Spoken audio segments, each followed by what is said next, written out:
சர்வதேச ரீதியில் பேசப்பட்ட பல போராட்டங்கள் இருந்தாலும் சமகாலங்களில் பேசப்பட்ட போராட்டமாக தமிழக ஜல்லிக்கட்டு போராட்டம், மற்றையது கிழக்கிழங்கையில் இருக்கின்ற சாய்ந்தமருது நகரசபை போராட்டம்.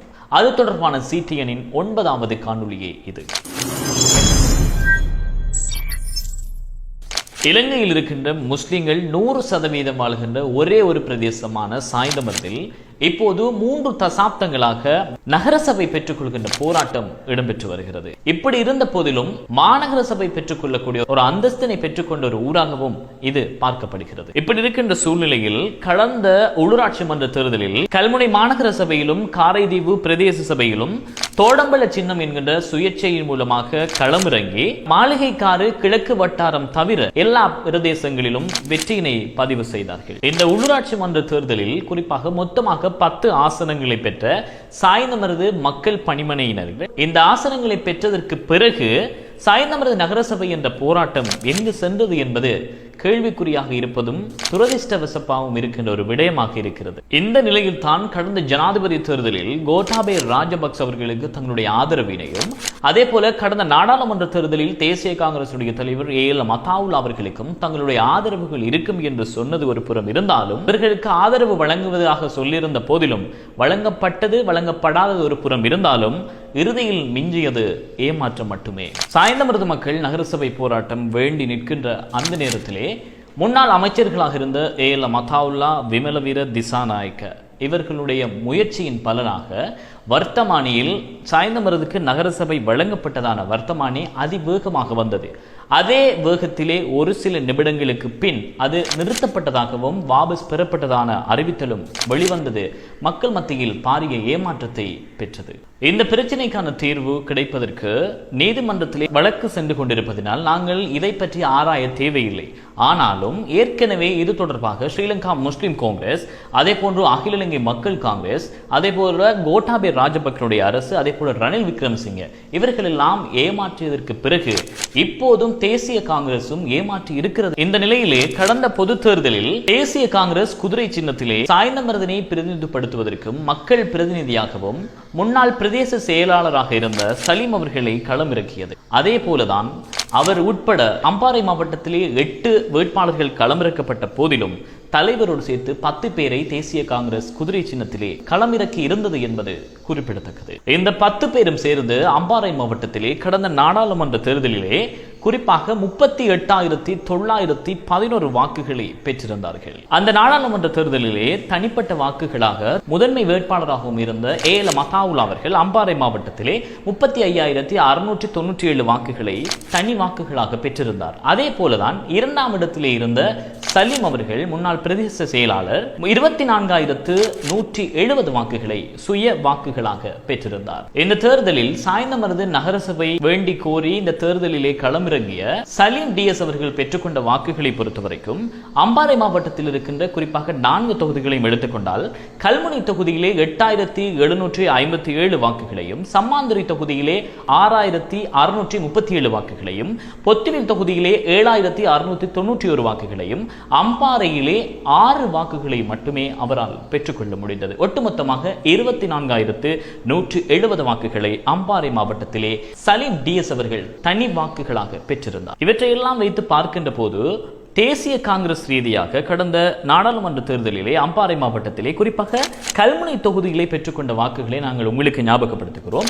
அதில் 3 வேட்பாளர்களை தேசிய காங்கிரஸ் குதிரை சின்னத்திலே வேட்பாளர்களாக களமிறக்கி இருந்தது. அதிலே ஒன்று நான் ஞாபகப்படுத்திய சலீம் DS அவர்கள், அவரோடு இணைந்து இன்னும் பிரதான 2 வேட்பாளராக இருக்கின்ற மருதமுனையை சேர்ந்த சட்டத்தரணி ALM ரிஃபாஸ் அவர்கள், அதே போல ஆசிரியராக இருக்கின்ற ரிஷாட் ஷரீப் அவர்கள்.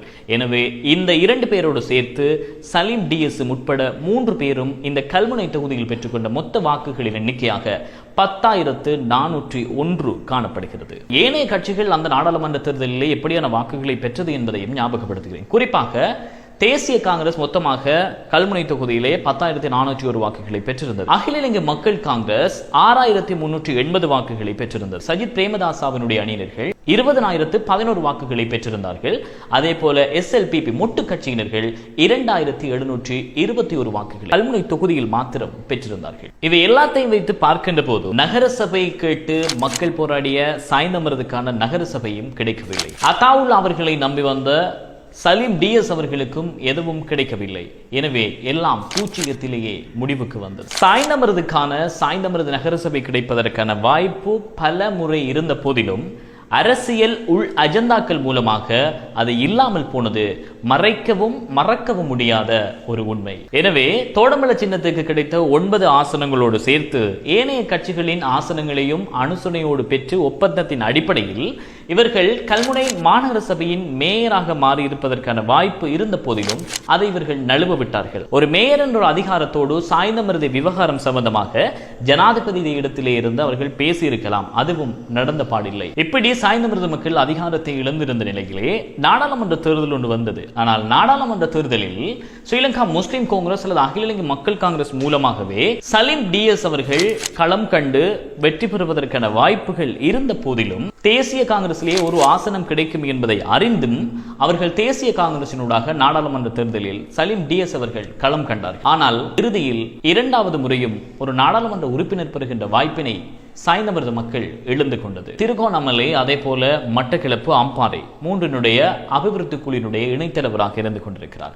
அவர் நினைத்தால் எப்போதோ இந்த நகர சபையினை பெற்றிருக்க முடியும். ஆனால் அவர் அதை பற்றி நினைக்கவே இல்லை என்பதும் இந்த இடத்திலே பேசும் பொருளாக இருக்கிறது. இவை அனைத்தையும் வைத்து பார்க்கின்ற போது சாய்ந்தமருதுக்கு நகர சபையை பெற்றுக் கொடுப்பது இவர்களுடைய முடிவாக இல்லை, தங்களுடைய அபிலாசைகளை பெற்றுக்கொள்வதே இவர்களுடைய நோக்காக இருந்திருக்கிறது. கல்முனை மாநகர சபைக்கு சென்ற தோடம்பலத்தினுடைய வேட்பாளர்கள் அங்கு சென்று ஆளும் கட்சியோடு இருந்து என்னென்னவெல்லாம் செய்திருக்கிறார்கள் என்பதை சாய்ந்தமருது மக்கள் புரிந்து வைத்திருக்கிறார்கள். கிட்டத்தில் இடம்பெற்ற ஒரு நேர்காணலில் சலீம் டிஎஸ் அவர்கள் ரிஷாட் பதுதீன் அவர்கள் ஜமீலுக்கும் அதே போல விசி இஸ்மாயில் அவர்களுக்கும் திணைக்கள தலைவர் பதவியாவது கொடுத்திருந்தார். அதே போல தேசிய காங்கிரஸ் தலைவர் எனக்கு ஒரு திணைக்கள பதவியாவது தந்திருக்கவில்லை என்று சொல்லி அவர் ஆதங்கப்பட்டு பேசியிருந்த விடயத்தை பார்க்கின்ற போது தனது சுய அபிலாசைகளுக்காக தேர்தலில் களமிறங்கி இருப்பாரா, இல்லாவிட்டால் சாய்ந்தமருது நகரசபையை பெற்றுக் கொடுக்கின்ற முயற்சியில் களமிறங்கி இருப்பாரா என்பது இந்த இடத்திலே பேசக்கூடியது ஒன்றாக இருக்கிறது. கடந்த சில நாட்களுக்கு முன் புத்தளத்திலே ஏசிஎம்சி கட்சியினுடைய கூட்டம் இடம்பெற்றிருந்தது.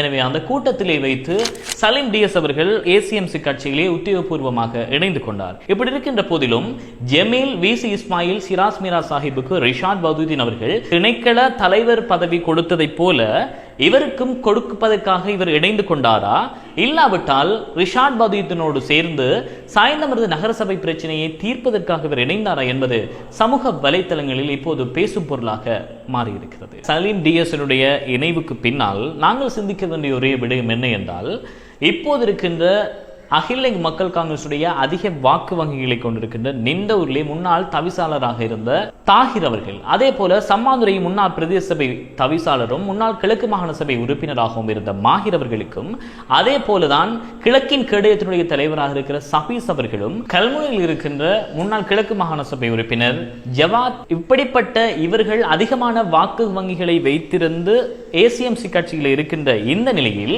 ஏசிஎம்சி கட்சியோடு இணைந்து கொண்ட சலீம் டிஎஸ் அவர்களும் எப்படி அடுத்த நாடாளுமன்றத்திற்கு தெரிவு செய்ய போகிறார், என்ன கணிதம் இதிலே இருக்கிறது என்பதுதான் மக்கள் இப்போது சிந்திக்கின்றார்கள். சாய்ந்தமருது நகரசபை பெற்றுக்கொள்கின்ற விதத்திலே கட்சியினுடைய தலைவர்களாக இருக்கின்ற ஸ்ரீலங்கா முஸ்லிம் காங்கிரஸ் தலைவர் ரவுஃப் ஹக்கீம், அதே போல அகில இலங்கை மக்கள் காங்கிரஸ் தலைவர் ரிஷாட் பதுதீன், அதே போலதான் தேசிய காங்கிரஸ் தலைவராக இருக்கின்ற அத்தாவுல்லா போன்ற முஸ்லிம் தலைவர்கள் உட்பட நாட்டினுடைய தலைவர்களாக இருந்த கோட்டாபே ராஜபக்ச, தற்போது இருக்கின்ற ரணில் விக்ரமசிங்கே, இவர்கள் எல்லாம் சாய்ந்தமருதுக்கு நகரசபை தருவதாக சொல்லி ஏமாற்றிய இந்த நிலையில் எதிர்காலத்திலேயே சலீம் டிஎஸ் அவர்களும் இந்த நகரசபை பெற்றுக் கொடுக்கின்ற விடயத்தில் ஏமாற்றுவாரா அல்லது மக்களோடு சேர்ந்து அடுத்த கட்டத்திற்கு கொண்டு செல்லுவாரா என்பது சமூகத்தின் மத்தியில் பேசப்பட்டு வருகிறது. இலங்கையில் இருக்கின்ற தலை சிறந்த கல்விமான்களில் ஒருவராக இருக்கிற சலீம் டிஎஸ் அவர்கள் நாடாளுமன்றம் செல்வதற்கான முழுமையான தகுதி இருந்த போதிலும் அங்கு செல்வதற்கான வாய்ப்பு அவருக்கு இருக்கிறதா என்பதுதான் இந்த இடத்திலே